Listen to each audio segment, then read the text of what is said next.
on the way forward. We want to commit to continue supporting this effort in the coming years, and we do hope that at the end of this session this week, we will have a clear set of actionable points that the government and the donors can support together. Further, I wish to thank all the partners for their financial support to the health sector, the multilateral partners, the bilateral partners, and the UN agencies who play a very critical role in financing of the health sector in Somalia. Without your support, we cannot see the progress that we have been seeing more recently with the government. Thinking about health service delivery, I also wanted to acknowledge the role that the NGOs, particularly local and international, play in supporting service delivery. We have seen your dedication and your commitment, particularly those that have been able to even reach to the newly liberated areas where service delivery is really needed. So we thank you, and we ask for your continued commitment and support to the government as we continue providing services. What would we like to see in future? We want a much more coordinated and aligned support to the government around the EPHS 2020.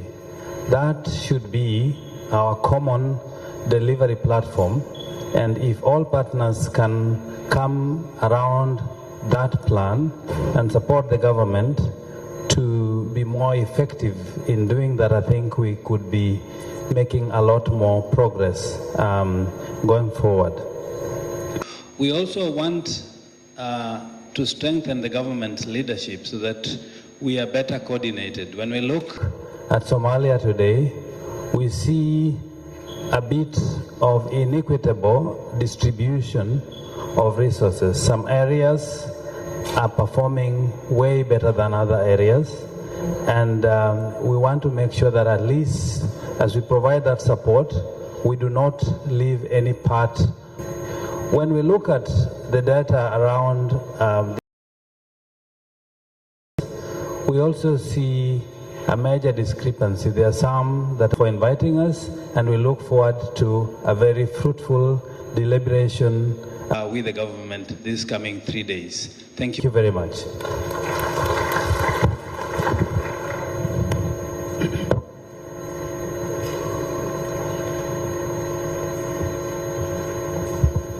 Thanks, Dr. Bernard, for that remarks.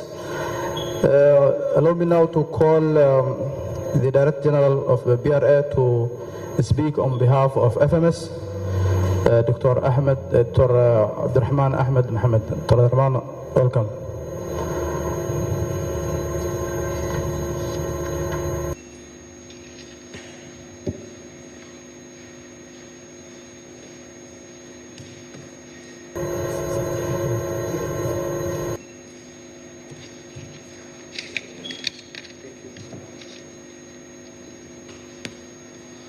Assalamu alaikum. Honorable Minister, Dr. Ali Haji, Deputy Minister, and a Minister for Hirshabelle, Director General, and esteemed partners UNICEF, WHO, GAF, World Bank. It's an honor to be here on behalf of federal member states, this joint annual review meeting.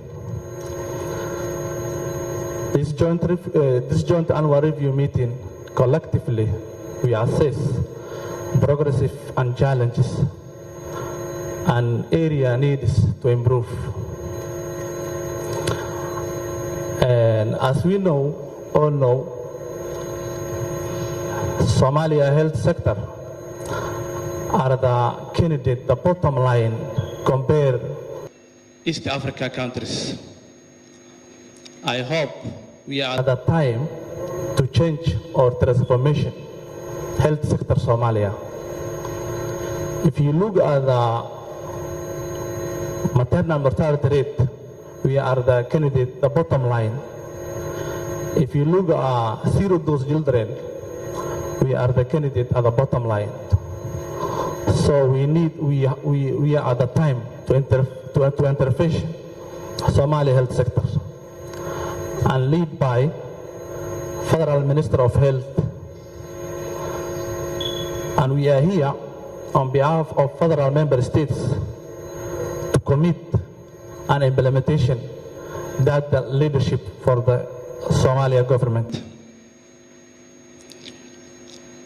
intaas ka bacdi marka hore waxaan rabaa inaan salaamo wasiirka federaalka Soomaaliya wasiirka federaalka wasaaradda caafimaadka Dr. Ali Haji wasiirka ku-xigeenka director generalka iyo wasiirka wasaaradda caafimaadka Hirshabeelle iyo dhammaan saaxiibada nagala soo qayb gala barnaamijkan farxad gaar ah ayay ii tahay maanta inaan joogno joint annual review meeting-kan runtii waa shir muhiim ah oo lagu faaqiidayo caafimaadka Soomaaliya meeshuu taagan yahay iyo sidii wax looga qaban lahaa runtii waddankeena caafimaadkiisa marka la fiiriyo meel adag ayuu marayaa annaga waddankan caafimaadkiisa mas'uuliyadiisa qaadanay haddaan nahay gobol iyo haddaan nahay wasaaradba waxaan rabnaa dadkana sugaaya ee caafimaadka Soomaaliya nagu aamina inaan wax badan u qabanno anigoo ku hadlaya magaca wasaaradaha caafimaadka Soomaaliya agaasimayaashooda runtii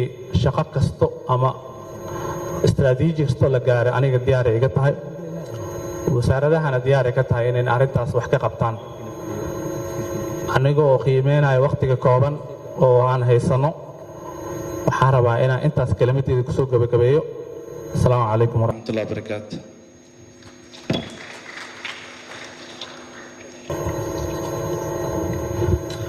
Thank you, Dr. Abdurrahman, for that remarks. Allow me now to welcome the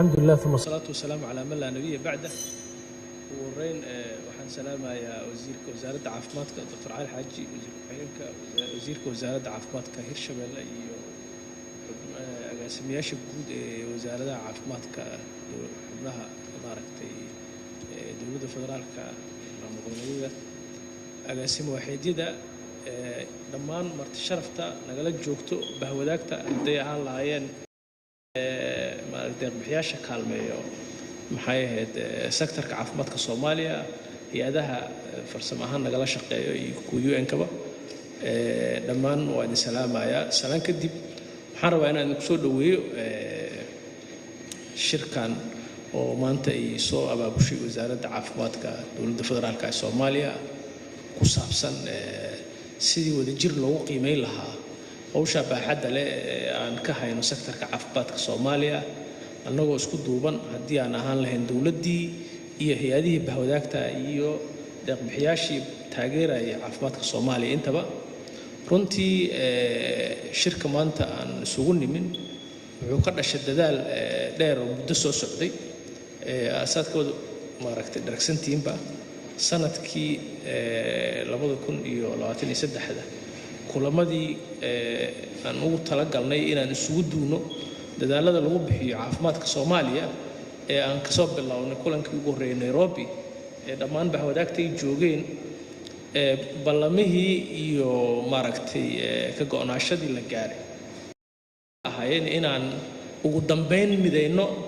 marka kuwaad qorshayaasheena marka labaad taageerada aan ku bixinayno adeeg bixinta caafimaadka dalka, marka ugu dambaysana waxa ka soo baxay wadajir loogu qiimeeyo, loona ogaado caqabadaha iyo gaabisyada jiro iyo guulaha la gaaray.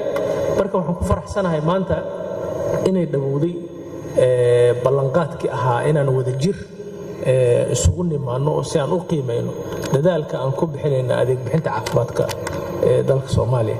wasaaradda caafimaadka way ku faraxsan tahay in maanta ay dhammaan stakeholderskii ama maaragtay bahwadaagteennii ay joogaan oo ay ka go'an tahay sidii loo horumarin lahaa hannaanka caafimaadka Soomaaliya, sidii maaragtay habkii uu ku soo jiray muddada dheer habqanka ahaa looga gudbi lahaa hab wadajir ah oo maaragtay ka hufan, ka natiijo wanaagsan, ka waxqabad badan inaan u gudubno. taasna waxay ka bilaabanaysay inaan bal horta isu nimaanno aan ka wada hadalno sidee dadaalada aan wadno u midayn karnaa, sidee deeqaha aan ku bixinno caafimaadka dalka u midayn karnaa, sidee qorshayaasha aan maaragtay aan gaarayna u midayn karnaa.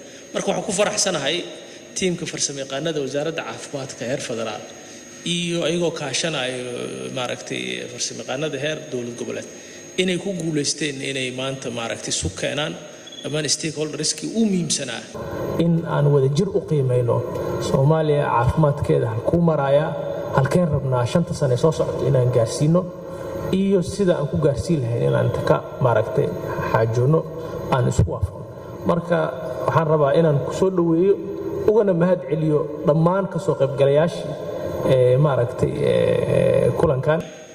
intaas kadib waxaan rabaa inaan maaragtay laba kelmad ku iraahdo martida kale inala joogto. Good morning all of you. I want to welcome each of you on the first joint annual review meeting in the health sector of Somalia. The first JAR will serve as a baseline and should help determine the format for the subsequent annual reviews, building upon the example of many other countries. The joint annual review should hold us collectively accountable for ensuring that the resource, human, technical, physical and financial available to Somalia's health sector would maximize the impact upon the health of the Somali people. When the Minister of Health convened its first alignment meeting in May 2023, it was our commitment collective to identify the JAR as a tool that we could employ for strengthening alignment and coordination. In that commitment to the partnership principles, later that year, at the end of 2023,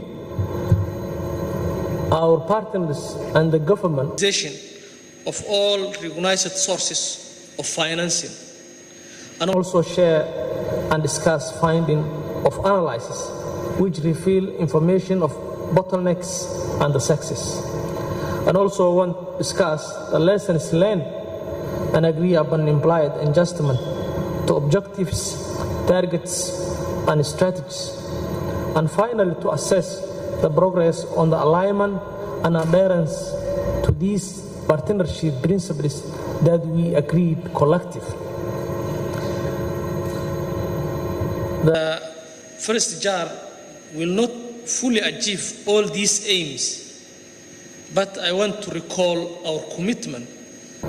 I also wish to remind all of us that the results we are assessing were agreed on within the health sector strategic plan and the subsequent upcoming the National Transformation Plan, and within the investment case, which we collectively endorsed these strategies for attaining results that have been a priority to deliver the essential package of health services and also build the Ministry of Health and the Federal Minister of Health governance and stewardship capacities.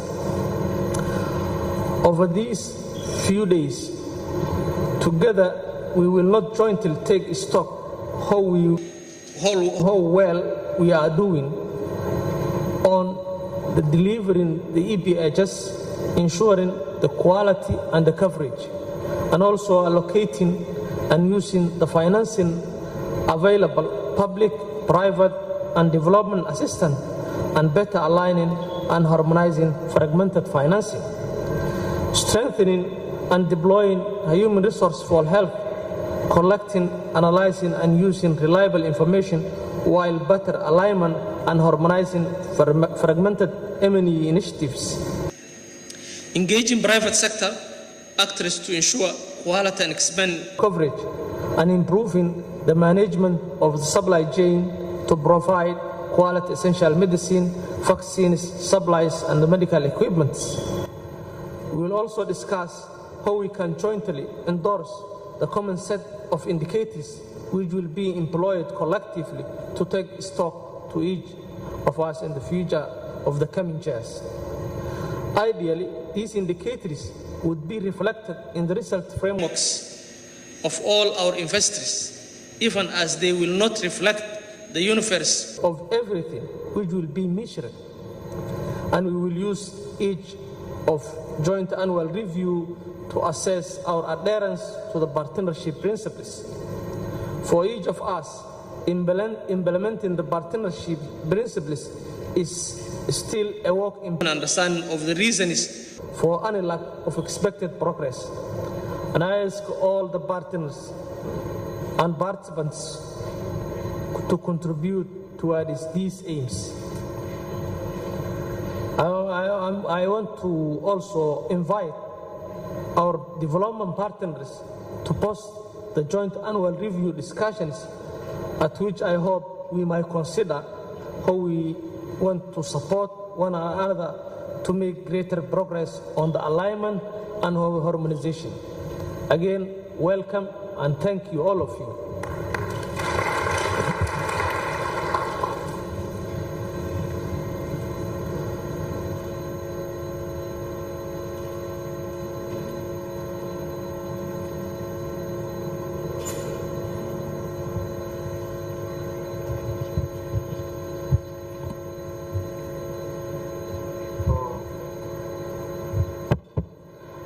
Thanks, Director. For that wonderful remarks. Allow me now to welcome Hirshabelle State, Sadiq Mohammed Mahmoud, to have his open remarks. In addition to that, this is to inform you that there is a live translation. There is also live TV ongoing. Also, translation is not only, you can also use your local language or English as well. Over to you, Director, Minister Sadiq.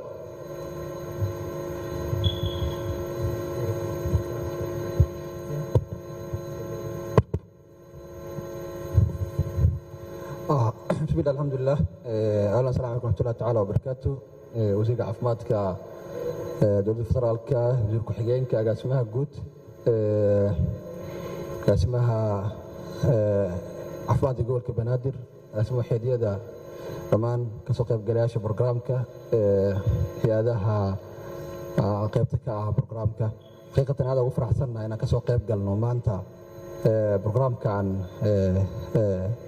aad ku weyn xaqiiqatan wasaaradda caafimaadka steediyada iyo federaalka intaba xaqiiqatan waxay diyaar u yihiin in ay si joontin ah ama si wada jir ah istaraatiijiyadda caafimaadka Soomaaliya una dejiyaan isla markaasna ugana shaqeeyaan si wada jir ah waa ka warhaynaa xaaladaha guud ee waddanka culisyada ka jiro haddii caafimaadka dhanka caafimaadka ah lahayd oo u baahan xaqiiqatan soo kabasho haddana arkayno xaqiiqatan soo kabasho fiican sababtu waxay tahay kulama ay mujtamaca ay ama mas'uuliyiinta barnaamijyada ama caafimaadka ay gacmaha isqabsaan xaqiiqatan waxaa ka imaanayo wada shaqayn fiican saa ka warhayno waddanka guud ahaan caafimaadkiisa haddii ugu ahaan lahayd hooyadii dhalaankii haddii ahaan lahayd dagaalada lagula jiro khawaarijta u baahan ciidamadaas inay helaan gargaar degdega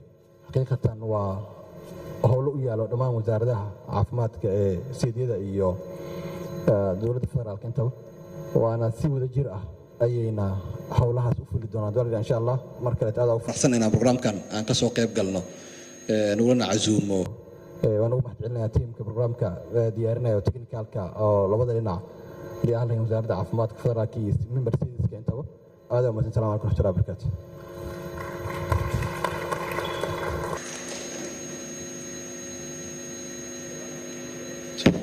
السلام ورحمة الله وبركاته. markaana waxaan siin doonaa wasiir ku-xigeenka wasaaradda caafimaadka Dr. Maxamed Bulaale asna sida uu soo jeediyo remarkskiisa.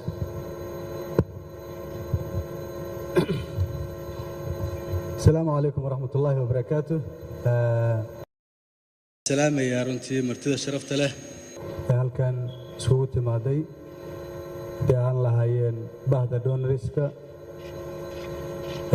marka hore aan ka bilaabo wasiirka wasaaradda caafimaadka wasiirkayga wasiir cali xaaji agaasimaha guud iyo wasiirka hirshabeelle agaasimayaasha wasaaradaha maamul goboleedyada guud ahaan partnerska noo yimaaday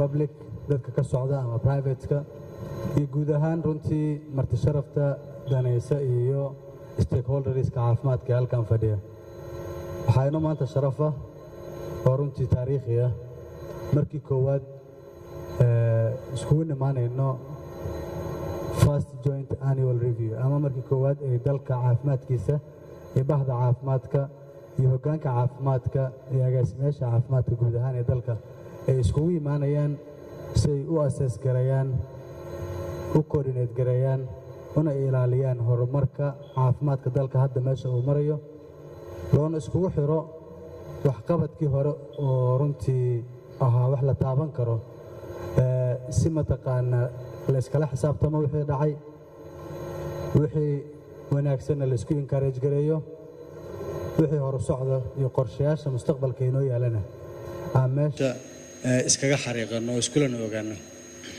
waa inoo sharaf qof walba oo sektorka caafimaadka ka shaqaynayana runtii wuxuu ka shaqaynayaa qaranka Soomaaliyeedna oo ka shaqaynayaa qayb muhiima waa bilaadanka caafimaadkiisa oo ummadda Soomaaliyeed caafimaadkooda waxa aan meeshan iskugu nimaanay first joint annual review waa meeshii aan runtii iftiinka ummadda Soomaaliyeed bahda caafimaadka haddii ahaan lahaayeen private iyo publicaba iyo shacabkaba iyo dowladduba ay ku faani kari lahayd wixii ka soo baxa halkan waxaan rajaynayaa commitmentigiina iyo dadaalka runtii aad wadaan ee qaranka u wadaan inay halkaas ka sii wadaan ka leadership ahaan waxaan ballan qaadaynaa runtii in tiimka technicalka ee wasaaradda ee shaqaynaya uu u weyn yahay agaasimaha guud agaasima Dr. Jariir oo runtii aan ku kalsoonahay uguna mahadnaqayno hardworking-ka maalin kasta iyo habeen walba ay u soo jeedaan ee qarankoodana ugu dadaalayaan maantana heer la marayo in isla xisaabtanka internationaliska iyo donoriskaba miiska la soo wada fadhiisto jointigii koowaad oo meel walbana la iskaga yimaado si mar labaad si guuda oo public ah aan u sheegayno waxqabadkeenna iyo wax socda dalka waxaan rajaynayaa shirka maantayto iyo runtii maalmaha soo socdaba in tiimka ka shaqaynaya iyo donoriskaba ay la imaan doonaan wax ummadda Soomaaliyeed wax ka bedelmaya wixii hore mar walba uu isbedel yimaado ama isla xisaabtanka uu sii adkaadaba waxa ay dan u tahay ummadda Soomaaliyeed waxa ay dan u tahay shaqadeenna waxa ay dan u tahay dadnimadeenna iyo humanity-geenna waxaan idinka rajaynayaa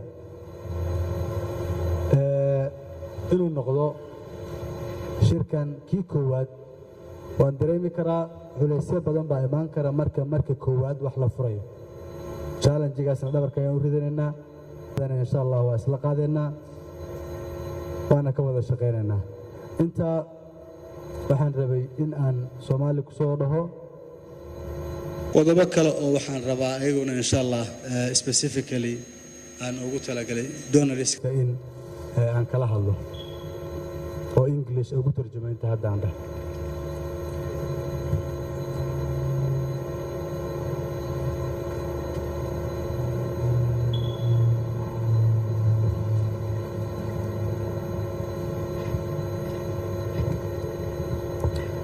Honorable Mr. Dr. Ali Haji, development partners and distinguished guests, health professionals and esteemed colleagues. It's a great privilege to address you at this historic joint annual review meeting for the health sector in Somalia. This gathering reflects our shared commitment to rebuild Somalia and make it stronger in the health sector, make it more resilient, make it more equitable health system for the people of Somalia. Before I begin, I extend my deepest gratitude to all the stakeholders, government institutions, our workers from the Ministry of Health, development partners, humanitarian organizations, and the private sector who have contributed to the progress of our health sector in Somalia. Your unwavering support has played a pivotal role in strengthening health service delivery, financing it, human resource, and system governance. In the past year, we have achieved starting goals from all the sectors you have been working on, and we have made significant strides in expanding access to the essential health services, improving data management, and enhancing coordination among key actors. However, we must acknowledge that many challenges remain in our tables, and today's review's first annual review meeting in the health sector in Somalia will be a big opportunity, not only for us, but for the people of Somalia to reflect, learn, and strategize for the future. As we assess the performance of our health sector, we must also focus those critical pillars that shape our progress. Number one will be the service delivery. Number two, health sector financing.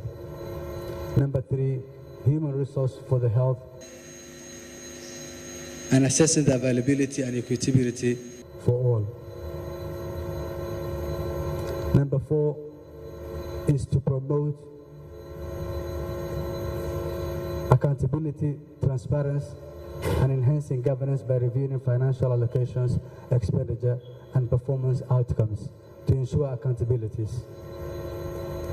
Our plan for the future, we will identify some goals and lessons learned, revise policies, strategies where necessary, and develop actionable and recommended to strengthen Somalia's health system the coming years.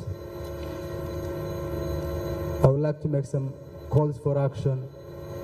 Excellencies, colleagues and partners, today's meeting is more than just a review. It's a call to an action. We must move beyond discussions. We must go into real commitments, into tangible outcomes. And to improve the lives of millions of Somalis, our people deserve a functional, inclusive, sustainable health system. Thank you, His Excellency Dr. Mohamed Bulale, for that wonderful remarks. weli waxaan ku dhex jirnaa khudbadihii ay noo jeedinayeen madaxda markaana wax weysaan khudbadii furitaanka officialka ahayd oo aan rabno inuu noo jeediyo His Excellency Dr. Ali Haji, wasiirka wasaaradda caafimaadka ee federaalka mudane wasiir ku soo dhawow. agaasimayaasha nagala joogo maamul goboleedyada, agaasimayaasha wasaaradda caafimaadka federaalka, hay-adaha kala duwan iyo deeq-bixiyayaasha shirka nagala soo qayb galaya sida kuwa matala World Bank, WHO, UNICEF iyo GFF iyo dhammaan hay-adaha kale ee ka soo qayb galay, madaxda private-ka ka socoto dhammaan waxaan idinku salaamayaa assalaamu calaykum waraxmatullaahi wabarakaatuh.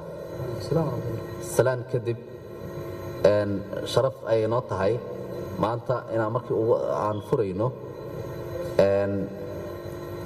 reviewga ama dib u eegiddii ugu horeysay ee sanadlaha ahayd ee sektorka caafimaadka. arrintan oo xoojinayso ka go'naanshaheena dhammaan ay naga go'an tahay inaan xoojinno daryeelka caafimaadka, sidoo kalena iftiiminayso mas'uuliyadda naga saaran inaan sare u qaadno adeegga iyo sistemka caafimaadkaba. dib u eegista adeegga caafimaadka iyo sistemka caafimaadka waxa ay fursad noo siinaysaa inaan qiimayno performancega caafimaadka iyo maaragtay waxqabadka intuu la egyahay, inaan aqoonsanno waxyaabihii guulaha ahoon aan gaarnay, iyo sidoo kale inaan address garayno challengeska na soo wajahay ama na soo wajahaya, iyo si istaraatiiji ah inaan u qorshayno mustaqbalka. waxa aan xoogga aan saari doonnaa 6 area oo muhiim ah oo kala ah adeeg bixinta caafimaadka, maalgelinta caafimaadka, shaqaalaha caafimaadka, xogta caafimaadka, iyo sidoo kale ka qaybgelinta privateka iyo maamulka supply-ga. qodobadaas oo mid walba ay muhiim u tahay in la helo adeeg caafimaad oo tayo sare leh loona simaye. maalmaha soo socdo waxaa jiri doono doodo lagu qiimeynayo progresskii iyo horumarkii la gaaray, laguna aqoonsanayo duleelada jira, sarena loogu qaadayo daahfurnaanta, laguna qeexi doono istaraatiijiyooyinkeenna. dadaalkeenna waa in uu la jaan qaadaa national transformation planka ee 2025-2029 ee hadda la dejiyey, taasoo ujeeddada ay tahay in la qiimeeyo sektorka performancegiisa, sarena loo qaado accountability-ga isla xisaabtanka, lana qaabeeyo istaraatiijiyadda mustaqbalka sidii lagu gaari lahaa adeeg caafimaad oo joogto ah. waxaan jeclaan lahaa inaan u mahad celiyo tiimkii sida aadka ah uga soo shaqeeyey kulankan iyo shirkan inuu qabsoomo. si gaar ah waxaan ugu mahad celinayaa madaxa qaybta dabagalka wasaaradda caafimaadka Dr. Cabdijaliil oo maaragtay dadaal dheer ku bixiyey shirkan inuu qabsoomo. waxaan u mahad celinayaa sidoo kale Dr. Bashiir iyo Dr. Xabiib oo ayagana ka socdo GFF dadaalkii hagar la'aanta lahaa iyo taageeradii ay ka geysteen shirkan inuu qabsoomo. aan xasuusnaano mar walba ujeeddadeenna kama dambaysta ah inay tahay daryeel caafimaad inaan abuurno, daryeel caafimaad wax ku ool ah dadka oo dhanna ay wada gaari karaan inaan abuurno. taas oo ku imaan karto dadaal wada jir ah, inaan iskaashanno iyo dadaaladeenna inaan midayno, iyo sidoo kale in dadaaladeenna hal meel aan isugu geyno, hal qorsho aan lahaano, hal budget aan lahaano, hal maaragtay aysan naga baahin, nagana kala daadanin, awoodeennana kala dhantaalmin. waxaan xaqiijin karnaa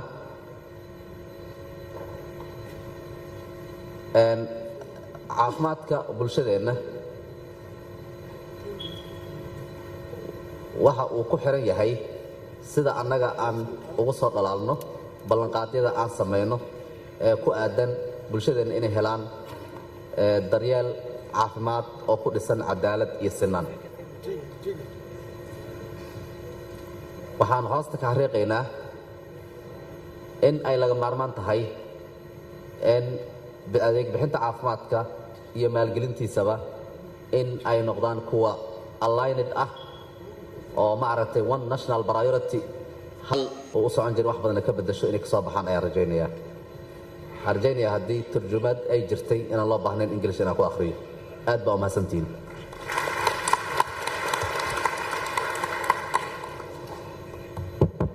aad u mahadsantahay saacadda alwasiir remarkaskaas qurux badan leh. waxaan toos u dhex geli doonaa barstationadii intaan barstationka aan u gelin waxaan jeclaan lahaa waxaa hortiina yaalla buug iyo qalin waxaan codsan lahayn in expectationska aad ka filaysaan aad nagu qortaan almaanta inta qaataan iyo buugta hortiina ku yaalla waxaa inay imaan doona tiimku idinka aruurinayo inta expectation ku jirta waxaan ku bilaabi doonaa barstationka ugu horeeya oo focus ka saari doona overall health service delivery country level oo noo jeedin doono mudane mukhtaar shube. waxaan leenahay wata ugu soo dhawow mikrofoonka tiimka. waxaan ka codsanaa inay barstationka overall barstationka noo saaraan desktopka ama shaashadda.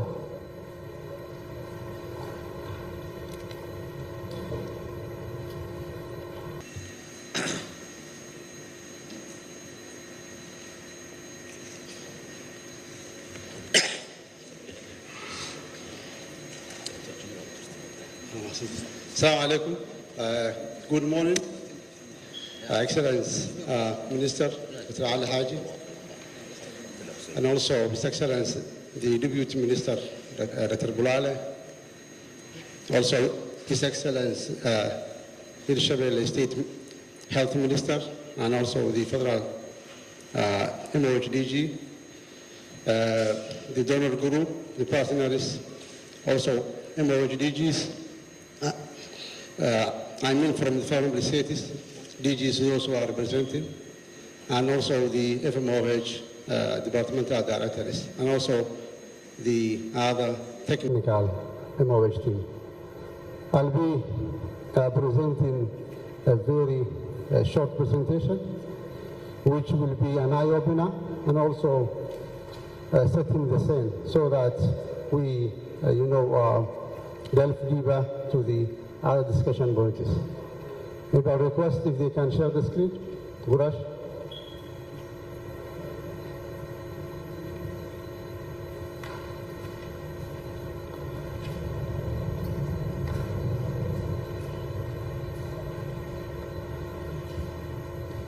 Maybe let me also start. These will be attention key different areas. Number one, we will see the overall performance of the health sector, mainly on the health services, the EBHS, in which we will be going to see what are the key performance indicators that we have achieved. I mean the indicators that we have achieved. And also, we will see what are the key also issues surrounding with the health sector. We will start mainly on the access of the health services of Somalia. I think that will give us the bigger picture, which is the coverage of the UHC, where we are. And Somalia, it has been stuck for the last 3 years, and it was 27%. So I think this is where we want to work more so that we improve from 27 to 40% as NTB. That I think, as we have already highlighted in the NTB program. So I think that is where we want to work for the coming 5 years, from 2025 up to 2029. And also, we will see the service readiness, the service availability of the country, where we want to see how the states are performing, and also we want to see how they have, improved the works. Still, Gurash? Let's go there now.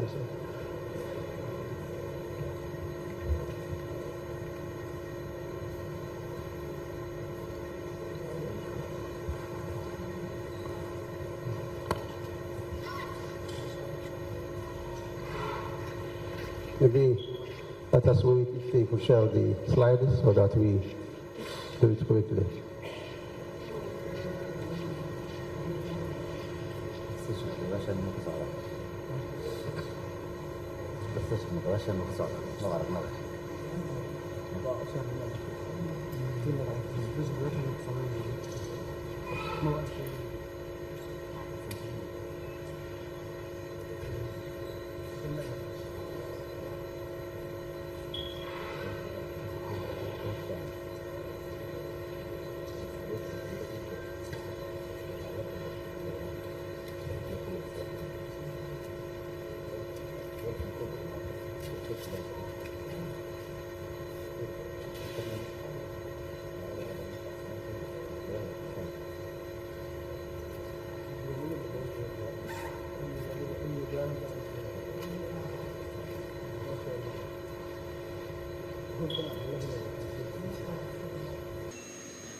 bal inta la sugaayo waxaan rabay laba kalaam oo si babliga runtii inaan ku sii daro si guud maadaama shirkan uu yahay shirka koowaad tiimka technicalkana ay hadda shaqaynayaan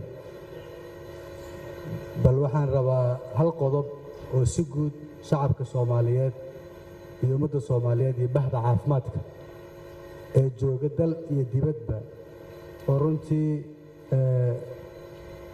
ama maskax ama caqli ama professionalba u ah bahda caafimaadka ama horumarinta caafimaad qaran si guud talooyin iyo tusaalo aqoon-yahanadeenna Soomaaliyeed meel walba ay joogaan runtii waa soo dhaweynaynaa waxaan rabaa waxa uu leeyahay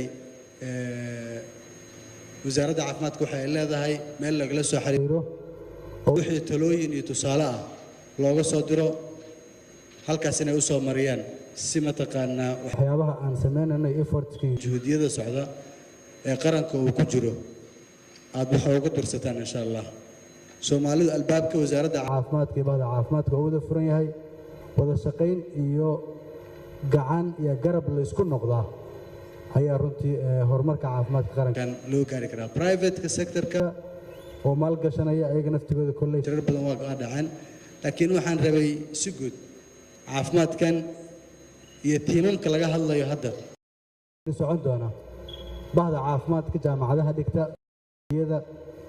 iyo kuwa ka shaqeynaya hay'adaha private-ka NGO-yada United Nations-da ee Soomaaliyeed ee wax ku tari kara inay ku soo taraan ayaguna si guud ama santiin ama santaay macalin wasiir marka waxaan filayaa hadda waa bilaaban karnaa maadaama technical problem-ki yaraan maxaa la soo gudubnay okay so I think this is the one that I have already explained which was highlighting the UNC coverage which has been stagnant for the last 3 years which is 27%. And you see here also the RMCH is 16.3%, as well as the infectious disease is also at 31.6%, while service capacity and access is 15.5%. Next, please. Okay. This is also touches about the 10 top countries of the highest maternal and also neonatal mortality. So Somalia is among those countries, and as you can see here, in the mortality rate, and also of the mothers, and also you can see here the mortality of the also neonatal. Next, please. There is also another slide which also touches about the regional level, the EMRO region. Somalia is also is the highest country of the maternal and also neonatal mortality rate. So as you can see here, Somalia is under 5 mortality rate, and also you can see the other side is maternal mortality rate. Somalia is second last. Next, please. This slide is also touches more on the service equities. Are we providing service equally to the poor communities and also to the wealthy communities? So here, as you can see, coming to the ANC services, the blue shows about the poor communities is the is the lowest or the underserved populations, and also coming to the deliveries, also the vaccinations, as well as also the the treatment. So as you can see here, this shows that the health services inequities among the different levels of the population. Next, please. This is also about the health facility readiness to provide the health services. As you can see here, it is very low. And for example, if you see the CMO services, and also the neonatal services are up to 17%, while also the family planning services are only 43%. And you can mention here that the services are are provided at the different levels. But this can give us the, where services are we. Next, please. This is the trend of the key performance indicators on maternal health, which mainly that we can see a kind of progress, mainly on the volume. I mean the increase of the, those who are receiving their health services.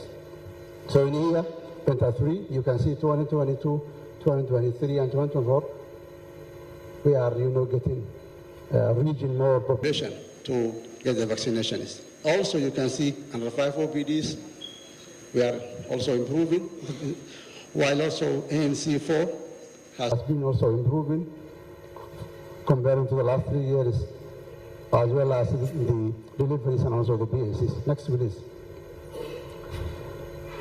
Here also we can see where also we still are not, performing well. For example, the family planning and also the cesarean sections. So the family planning 2022, 2023, there was a little bit progress, but coming back to 2024, where we have seen, a kind of reduction of the trend, as well as the cesarean, but it's not that much significant.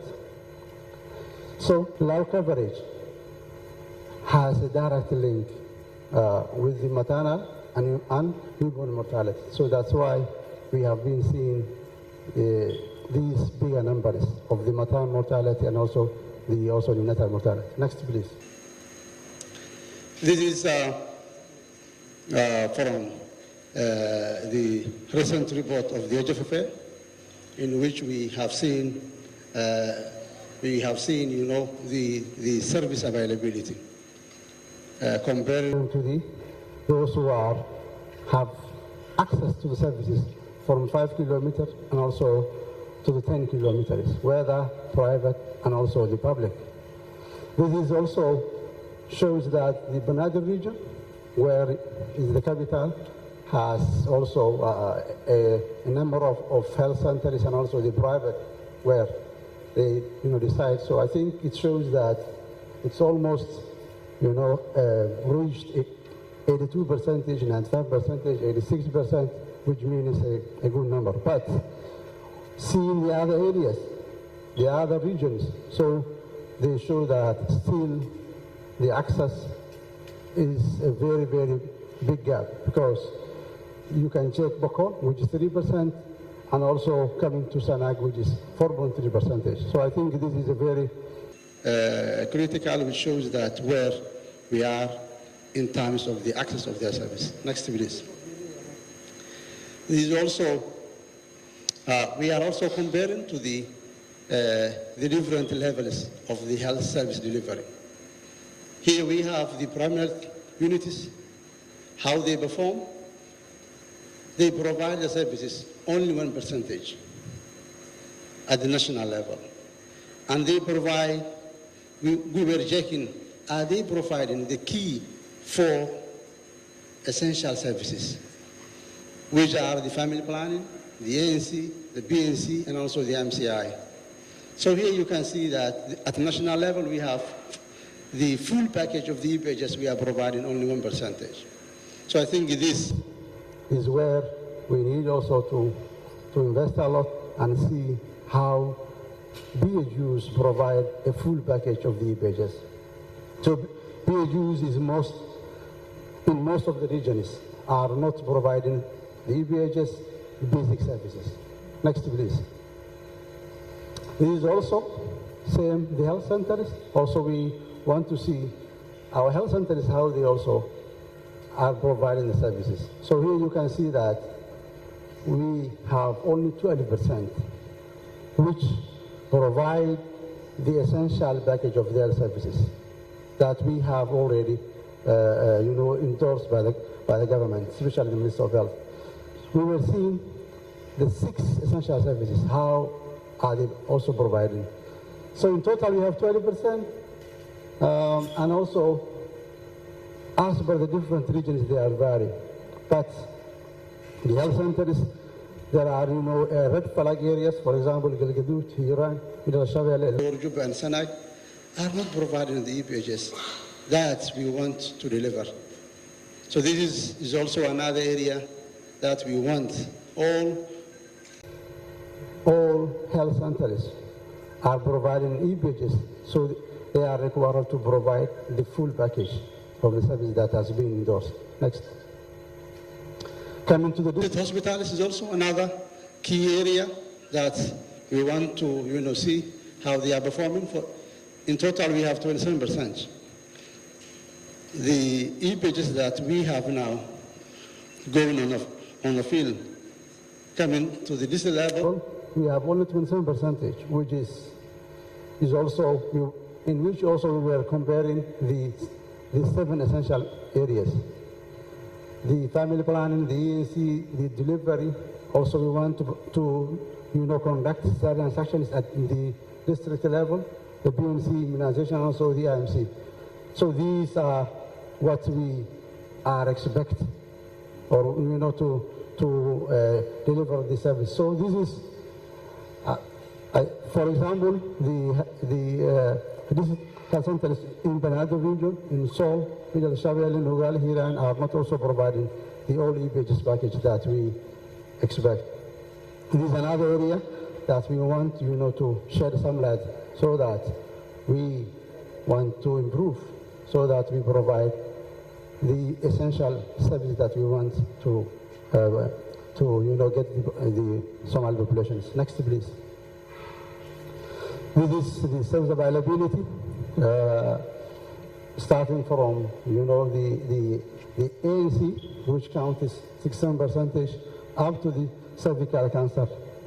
So this is the what we are providing at the different levels of the service delivery. Next.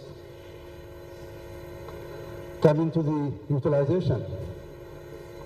This is a big area that we want also to see. So the basic services that we want to provide. The health centers, they are doing less than 37 deliveries in every month. For example, if the health center is serving 100,000 population, so we expect annually to provide delivery services for 4,000. So if we divide, we expect per month to reach 350 mothers to deliver. But here we have only 37, less than 37%. Which is, shows that how services are not being utilized. And also coming to the cesarean section, which also accounts 10% or maybe 15% of the target deliveries. Maybe if it is 4,000, we expect maybe to please. So this is the health financing, which we are dependent to the donor, and this is also how each and every donor that have been contributing to the health sector. So we see here, starting from 2021 up to 2026, but from 2023 up to 2026, still, the information is still, the information is are not incomplete, but I remember in Gavi and Global Fund, at this time we have been working the proposal developments and all that, but I think we can update and share, the new figures. Next, please. This is also if we want to expand the coverage, if you want to increase the diseases that we want to provide the health services. We have 3 areas. Do we want to reach 20% of the population, or we want to reach 50%, or we want to reach 50%, or we want 80%. I mean 70% and 80%. So we have a different calculations. So if you want to reach 20%, so we have to have 151 million to invest in other sector. If you want to reach 50%, so also we need to invest 355 million. Also 70%, we need to also invest. 2023, we have 91. So I think we have scarce funding, but we have to also focus the efficiency and also cost effectiveness to use the available fund that we have on the ground. Next, please. Next. Okay, so in here, also we want to see it is a kind of model that how many partners are on the ground and how many are they managing? I mean, how many health centers or hospitals are they managing? So in here we have all 58% of the NGOs, they manage only 1 to 2 health facilities. For example, if we have in one district 3 different partners and we calculate their, their coverage. So if it is less, there is no one partner which is accountable. If you ask each and every partner, they will say that we are good. We have reached our coverage. But in total, still the population, they do not get the health services that they want. So I think we need to little bit, increase the accountability and improve so that, we do more follow-up. Next, please. This is also the government, transformations in relating to the EPHS. We were focusing a number of areas, 5 key pillars. Number 1 is the strengthening of the health financing, the financial management, which is very critical, and also the human resource for health and other key components. Supply area, another big, also the health information system, and engagement of the private and public, which I think where we can yield more results. Next. What are the key achievements of the government that we have reached? Number 1, the partnership agreement, the alignment principles that has been worked through the different donors, through the different partners. Number 2 is also we focus the coordination area in which we have established a technical working groups for different areas so that we coordinate properly the health services. And also we established the performance reviews mechanism, mainly contracting, allowing the contract of the EPHS to the different partners so that could be achieved greater results. And also health financing unit which has been established, which will be another big achievement, and use data regularly and doing the analysis that we have been presenting of the from the government platform, the DHIS tool, to guide for and constant evidence-based decision making has been improved. Next, please. So, I think now we set the tone and we have seen the path. But we need to focus in certain areas. Number 1, the coverage, the key services of the EPHS, which is very critical. Number 2, the equity. How are we going to increase the access so that each and every Somali person can get the, the required service of the health. Efficiency. I think this is very critical. I have presented the available fund. So I think this is very critical. Efficiency, and I hope, and I see that maybe we need Elon Musk to come for this efficiency area. Accountability, another area, so that we improve the accountability towards the achieving results.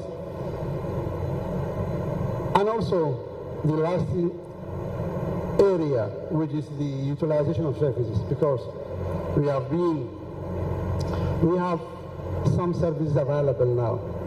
How are we going also to increase utilization of the EBHS? Because the EBHS that now going on is not complete. At BHU level, at the health center level, at the also district level. So I think these are what we want. So we hope for the next 3 days of this joint review meeting to come up with key actions, strategies to address these critical, questions. Next. So thank you very much, and also thanks to everyone who has been contributed to the available service that we have now, and also thanks to the technical team who has been working and make possible to come together for this meeting, and the technical area of the GFF. Thank you. Thanks, Director Mukhtar, for that presentation. That was focusing on overall health sector performance with the key thematic areas. It's now time for break. I would like to request participants to go 10 minutes break. But before break, we will have a one photo group with the presence of the leadership of the ministry. So let us just try go outside and take one photo group, then also take refreshment in outside and then come back. We will have a presentation followed by different panel discussions. So let us just keep in the time and come back on time. Thank you. Photo group kan koor mari doona hadii la yiraahdo markaas kabacdina waxaan tageynaa break yara waana soo noqon doonaa marka waxaan codsanaynaa in photo group kan hormarno oo aan waqti ku soo noqon hadii la yiraahdo marka aan is diyaarino horena aan ka soo noqon insha Allah.